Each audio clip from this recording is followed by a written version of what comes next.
Nasib Suryo Utomo, Dirjen Pajak yang pamer moge, kini Sri Mulyani minta klarifikasi soal kekayaan. Nama Direktur Jenderal Pajak Suryo Utomo kini tampaknya ikut terseret dalam kasus penganiayaan Mario Dandi, anak pejabat pajak yang aniaya anak petinggi GP Ansor David.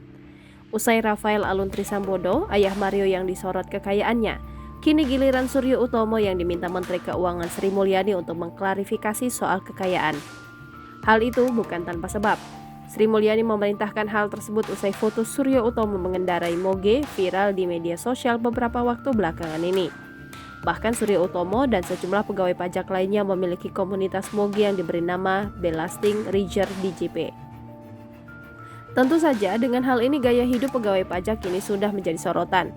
Sri Mulyani menginstruksikan Dirjen Pajak melakukan klarifikasi kekayaannya. Tanggapan itu diunggah Sri Mulyani dalam akun media sosial pribadinya @smindrawati pada Minggu 26 Februari 2023. Sri Mulyani meminta Suryo Utomo menjelaskan sumber kekayaannya sesuai dengan yang pernah dilaporkannya dalam laporan harta kekayaan penyelenggara negara. Dalam poin kedua, Sri Mulyani juga meminta Belasting Ridger Club Motor Besar atau MOGE yang diisi para pegawai Direktorat Jenderal Pajak itu dibubarkan. Menurut Sri Mulyani, hobi dan gaya hidup mengendarai moge menimbulkan persepsi negatif masyarakat serta menimbulkan kecurigaan mengenai sumber kekayaan para pegawai Ditjen Pajak. Jangan lupa subscribe, share, komen, dan like ya!